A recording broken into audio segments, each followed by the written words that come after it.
October 1944. The skies over London fall into an eerie silence. No aircraft engines, no air raid sirens, no warning at all. Then the explosion hits. Buildings collapse. Streets are torn apart. Civilians are killed by a force they never hear coming. For the first time in history, a weapon has arrived faster than sound itself.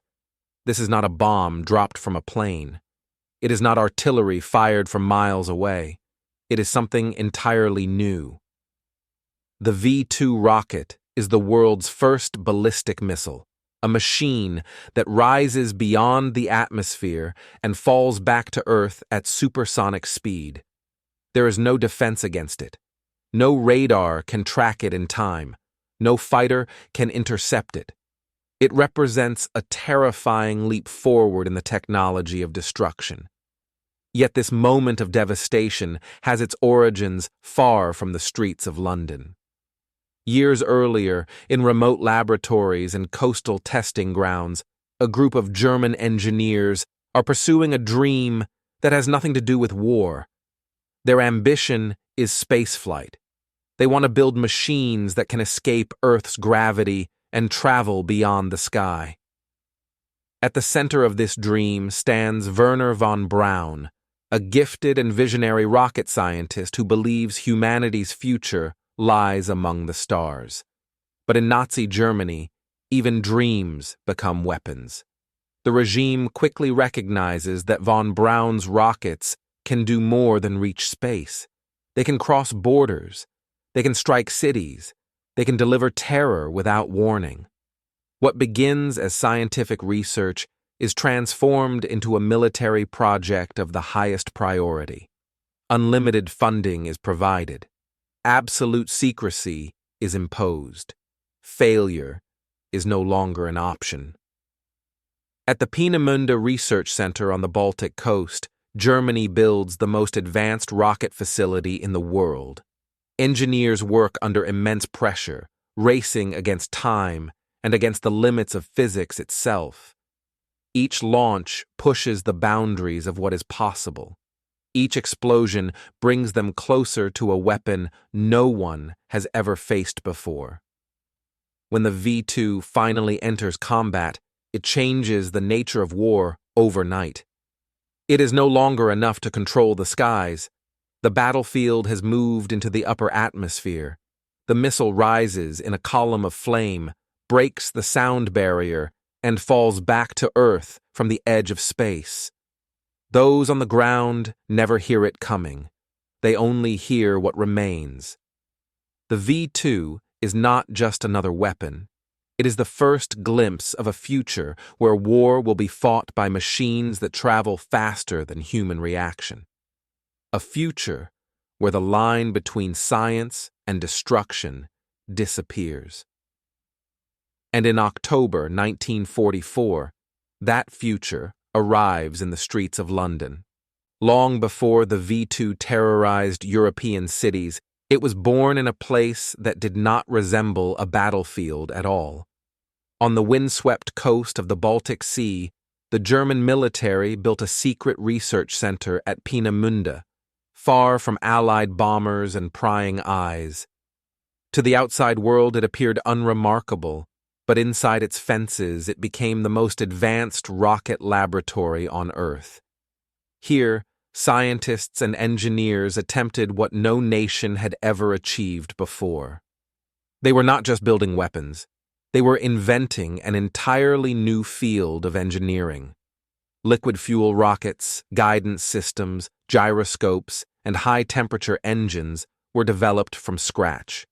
Every test brought them closer to something revolutionary, and every failure ended in fire and twisted metal. At the center of the effort stood Wernher von Braun, a brilliant engineer whose true passion was space exploration.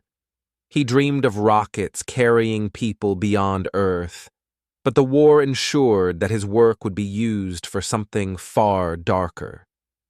The German military provided him with resources no scientist could refuse, but it also demanded results that could be turned into weapons as quickly as possible.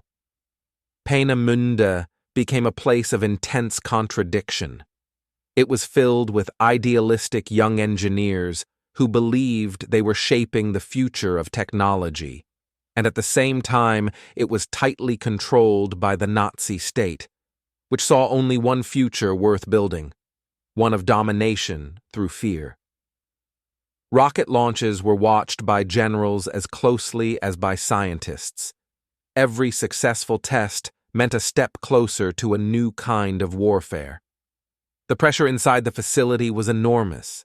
Deadlines were unrealistic. Mistakes were dangerous. Yet the work continued at a relentless pace, driven by the belief that a functioning missile would give Germany a decisive advantage.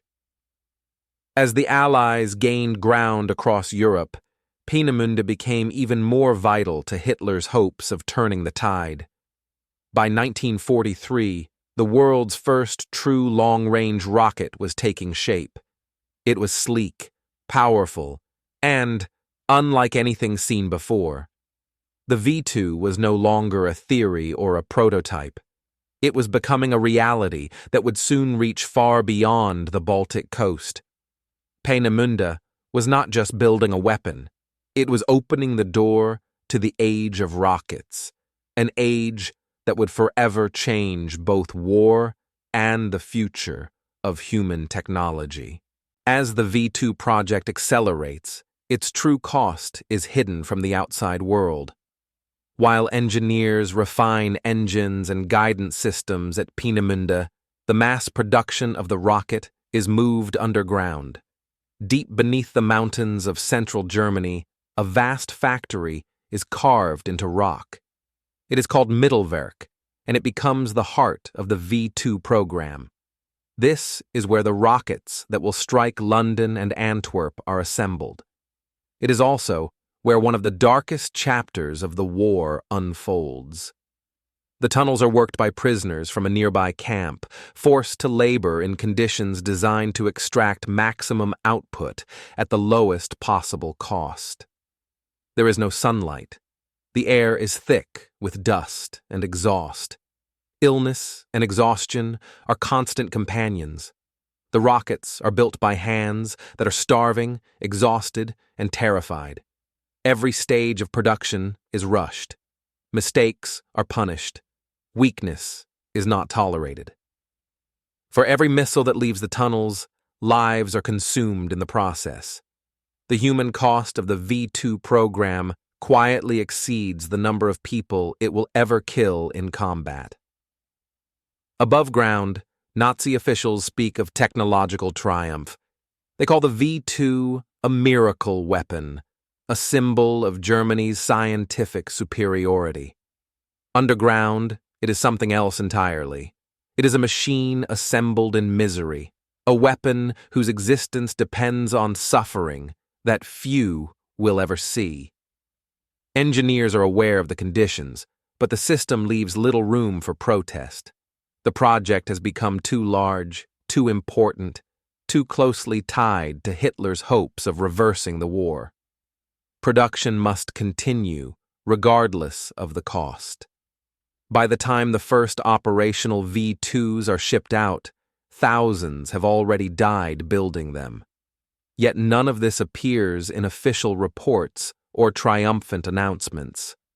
The rocket is presented as a triumph of German ingenuity, while the reality of its creation remains buried deep beneath the mountains.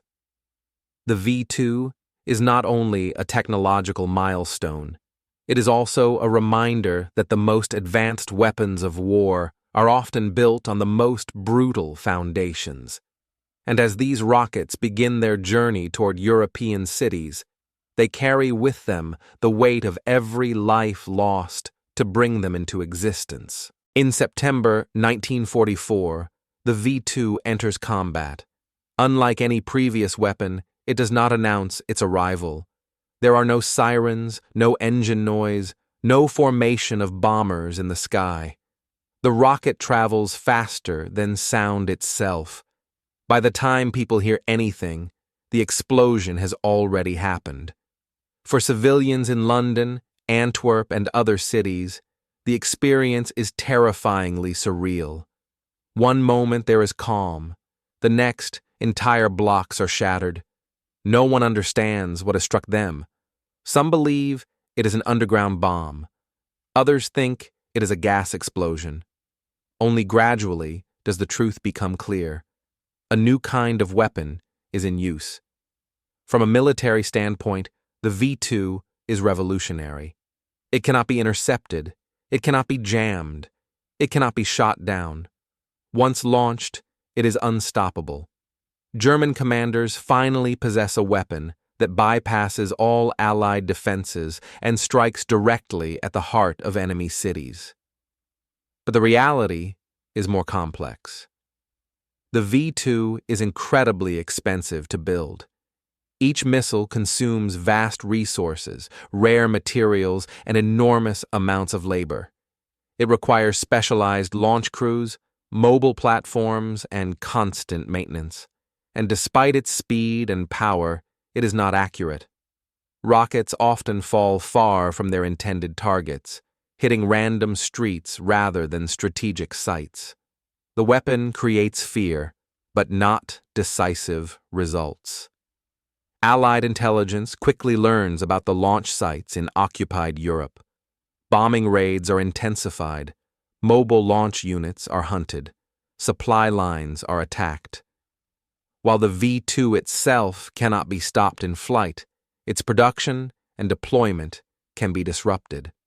As the missile war unfolds, Germany discovers a painful truth. Technology alone cannot change the course of a war that is already being lost. The V-2 causes destruction, but it does not break Allied resistance. Cities absorb the blows and continue fighting. What the rocket truly achieves is psychological. It introduces a new kind of terror, one that arrives without warning and offers no defense. The age of missile warfare has begun, and the world will never be the same. But for Germany, the V-2 comes too late. The war it was meant to win is already slipping away.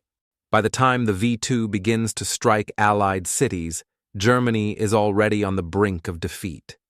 The Eastern Front is collapsing. Allied armies are pushing through Western Europe. The Luftwaffe is broken. The once unstoppable war machine is running out of men, fuel, and time. Yet, in the mind of Adolf Hitler, one last hope remains: technology. To Hitler, the V-2 is not just a weapon. It is a symbol, a promise that science can reverse reality. He believes that a sudden, terrifying new force can break the enemy's will and force the Allies to negotiate. The rocket becomes his last gamble, a desperate attempt to win the war through shock and fear rather than military strength. The Nazi leadership pours enormous resources into the missile program, even as conventional forces crumble. Factories are destroyed, rail lines are cut, and fuel supplies vanish, but V-2 production continues. Each rocket represents a vast investment that could have been used to build tanks, aircraft, or defensive weapons. Instead, it is spent on a missile that offers spectacle rather than strategic victory. Within Germany, the weapon is presented as a miracle. Propaganda films show rockets rising into the sky, framed as proof that the Reich still possesses overwhelming power. Civilians are told that secret superweapons will soon turn the tide. For a nation exhausted by years of war, the V-2 becomes a fragile source of hope. Behind the scenes, many military leaders are less convinced. They understand the limitations of the rocket. It is inaccurate. It cannot be produced in sufficient numbers. It cannot stop advancing armies. But in a dictatorship, skepticism carries little weight. The Führer has decided, and the missile program moves forward regardless of its true value. As the rockets continue to fall on Allied cities, Germany's situation only worsens. Each launch drains precious resources. Each explosion fails to change the battlefield. Hitler's last gamble is being lost, not because the weapon is weak, but because the war itself has already been decided. The V-2 is powerful, it is revolutionary, but it is also too late. As the V-2 begins to terrorize European cities, the Allies face a new and deeply unsettling challenge. Traditional air defenses are useless against a weapon that falls from the sky faster than sound. Fighter planes cannot chase it. Anti-aircraft guns cannot hit it. The missile cannot be intercepted once it is in flight. Yet the Allies do not remain helpless. Intelligence agencies work relentlessly to uncover the structure of the V-2 program. Prisoners are interrogated. Aerial reconnaissance is intensified. Spies report on rocket movements, launch sites, and production facilities. Slowly, a clearer picture emerges of how the missile system operates and where it can be attacked. Instead of trying to stop the rockets in the air, the Allies focus on stopping them on the ground. Launch areas in occupied Europe are bombed repeatedly. Transportation networks that carry rockets and fuel are targeted. Factories and underground facilities are attacked whenever they are discovered. Every disruption delays launches, reduces accuracy, and limits the number of missiles that can reach their targets. At the same time, civil defense measures are improved. Rescue teams are trained to respond faster. Damage is assessed more efficiently. Cities adapt to the new form of attack. While fear remains, the shock begins to wear off. The V-2 no longer feels like an unstoppable miracle. It becomes another threat to be managed. Allied leaders also recognize the deeper meaning of the rocket. They understand that the V-2 is not just a weapon of the present, but a warning about the future. If Germany can build such a missile, others will follow. The race for rocket technology has begun, and it will not end with the war. The Allies fight the V-2 with bombs, intelligence, and organization. They cannot stop every rocket, but they can limit its impact. And as German territory shrinks, the missile program loses the space and resources it needs to continue. The terror of the V-2 fades, not because it is defeated in the sky, but because it is starved on the ground. As Allied armies advance across Europe, they are no longer interested only in defeating Germany. They are racing to capture something else as well: knowledge. The V-2 rocket has revealed a future that no one can afford to ignore. Whoever controls this technology will shape the world that follows the war. Both sides understand this. As German territory collapses, rocket engineers, blueprints, and experimental equipment become prizes as valuable as cities or factories. Special Allied units are formed to locate and seize everything connected to the V-2 program. Laboratories are raided, test sites are overrun, documents are gathered before they can be destroyed. For the German scientists, the end of the war brings a desperate choice. They know their work has created a weapon of terrifying potential. They also know that whoever captures them will inherit that power. Many decide that surrendering to the Western Allies is preferable to falling into Soviet hands. Some flee with whatever knowledge they can carry. Others wait, hoping to be found by the right army. Werner von Braun and his team take their own gamble. They move south, away from the advancing Red Army, and eventually surrender to American forces.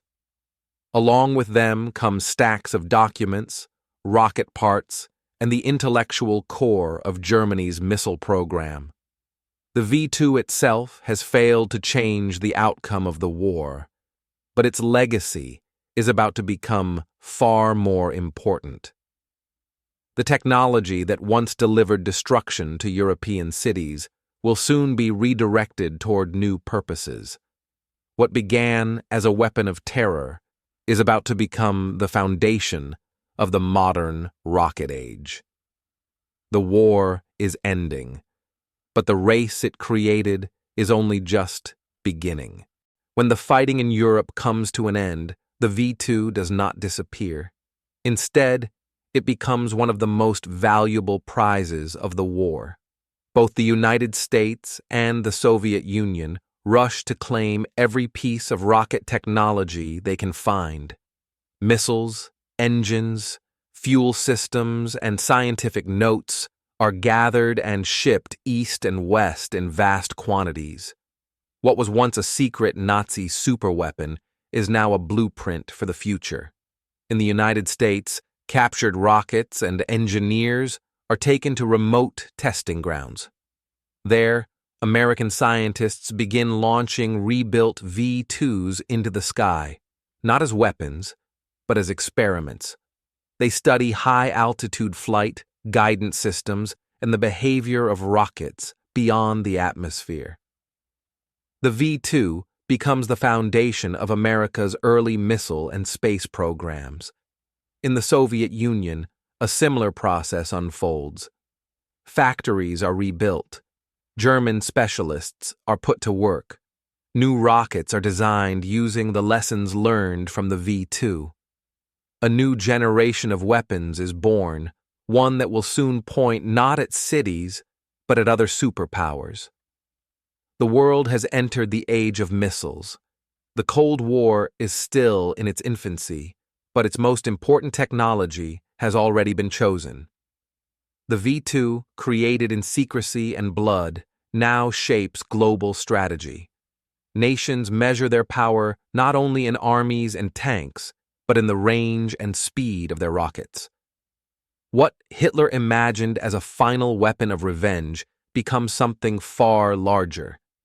It becomes the engine of a new kind of rivalry, one that will dominate the second half of the 20th century.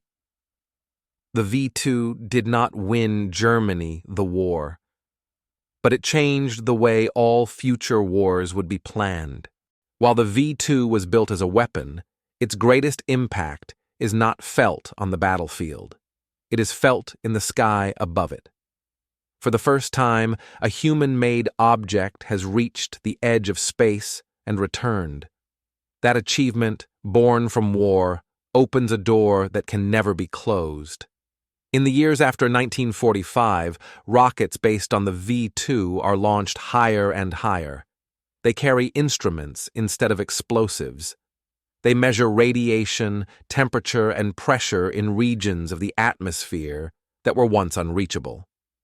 Each launch pushes humanity further beyond the limits of Earth. The engineers who once built weapons now build vehicles for discovery.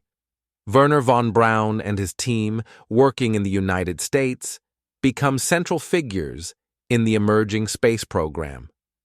Their experience with the V-2 gives them an advantage no one else possesses. They know how to design engines that survive extreme forces. They know how to guide a rocket through the vacuum beyond the sky. Across the Iron Curtain, Soviet scientists are doing the same. They refine the V-2's principles into more powerful rockets. What began as a single German weapon has now split into two competing visions of the future, each driven by ambition, fear, and technological pride. The space race is born from the ashes of the missile war. Satellites, astronauts, and lunar missions all trace their origins back to the V-2. The same physics that once delivered explosives to cities now lifts humans into orbit. The boundary between military power and scientific achievement becomes blurred, just as it was during the war. The V-2 was designed to destroy. Instead, it becomes the first step toward humanity leaving Earth. Its legacy reaches far beyond anything its creators imagined. The technology born from the V-2 does not belong to one nation for long.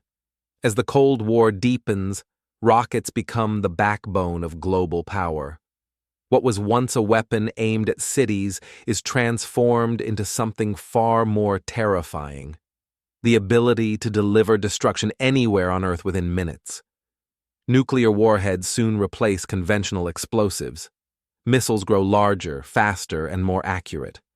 The world lives under the shadow of weapons that trace their lineage directly back to the V-2.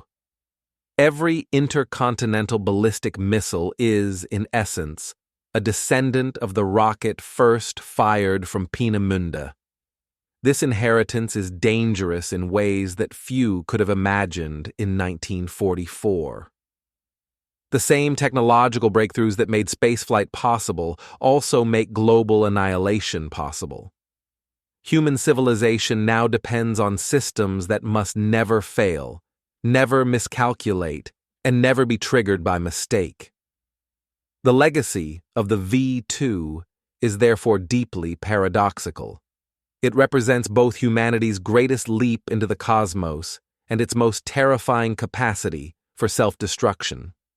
Rockets lift satellites into orbit and guide astronauts to distant worlds. Yet those same rockets stand ready in silos, waiting for orders that could end millions of lives in minutes. Nations justify these weapons as necessary for deterrence. They claim that the fear of mutual destruction keeps the peace. But beneath that fragile balance lies a truth that cannot be ignored. The age of rockets has made the survival of the world dependent on restraint, judgment, and luck. The V-2 opened this era. What began as Hitler's desperate gamble has become the central dilemma of the modern world. Technology has given humanity godlike power, but not godlike wisdom. The shadow of the first missile still stretches across every global crisis, every arms race, and every moment when war seems possible. The future created by the V-2 is powerful, extraordinary, and terrifying all at once. As the world embraces the technologies born from the V-2, uncomfortable questions begin to surface. The rockets that now carry satellites and nuclear warheads were built on foundations of suffering. Thousands died to produce them.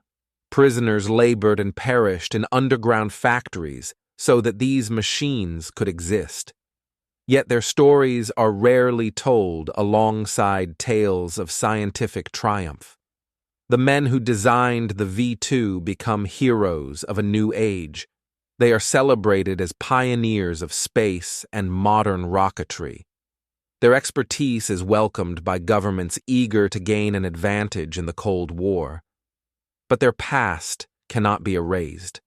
The same knowledge that sends rockets to the moon was once used to deliver terror to civilians. This creates a moral dilemma that the post-war world never fully resolves. Can scientific achievement be separated from the crimes committed to make it possible? Can progress built on suffering ever be considered purely heroic? For many, the answer remains deeply uncomfortable. Wernher von Braun himself becomes a symbol of this contradiction. He helps lead America's space program, guiding rockets that will carry humans beyond Earth. At the same time, he is haunted by the legacy of the V-2 and the conditions under which it was built. His brilliance changed history, but it also came at a terrible cost. Nations choose to look forward rather than backward. The future of space and missile technology seems too important to be slowed by moral reflection. Yet the shadow of the past never disappears. Every launch carries with it a reminder of the lives that were consumed to make such power possible.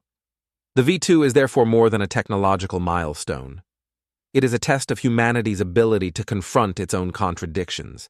It forces the world to ask whether progress justifies its price, and whether knowledge can ever be truly neutral in times of war. These questions linger long after the last rocket leaves its launch pad. By the end of World War II, the V-2 has failed in its original purpose. It did not force Britain to surrender. It did not save Nazi Germany from defeat. In purely military terms, it was a costly and inefficient weapon, and yet its impact on history is impossible to overstate. The V-2 proved that the future of warfare would no longer be confined to the battlefield. Missiles could strike across continents. Technology could decide the fate of nations in seconds. The idea of distance as a form of protection was erased forever. For military planners around the world, this realization is transformative. Armies are reorganized. New branches of the military are created. Research into rockets and guidance systems becomes a permanent priority.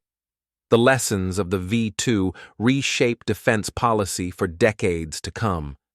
At the same time, the rocket changes how humanity sees itself. For the first time, humans have built a machine capable of leaving the atmosphere. The Earth is no longer an absolute boundary. Space becomes a domain that can be reached, explored, and eventually inhabited. This dual legacy defines the V-2's place in history. It is both the ancestor of intercontinental missiles and the ancestor of space exploration. It stands at the crossroads of destruction and discovery. Every modern rocket, whether it carries a satellite or a weapon, carries a piece of the V-2 within it. Its design principles, its engineering solutions, and its boldness live on in everything that followed. The V-2 was born in war, but it created a future that extends far beyond it. The legacy of the V-2 is not confined to museums or history books. It lives in every launch that pierces the sky. Rockets that carry weather satellites, communication systems, and scientific probes all trace their lineage back to the missile first fired in wartime Germany. The same principles of propulsion, guidance, and staging still define how humanity reaches beyond Earth. Yet this legacy is inseparable from the destruction that came before it. The V-2 introduced the idea that the most powerful weapons of the future would come not from the battlefield, but from technology that operates far above it. In this new age, wars are shaped by engineers as much as by generals. As decades pass, the world grows accustomed to living under the shadow of missiles. Nuclear deterrence becomes the foundation of global stability. The possibility of annihilation hangs over every international crisis. This uneasy peace is one of the most enduring consequences of the V-2's invention. At the same time, humanity begins to use rockets for something profoundly different. Space stations orbit the Earth.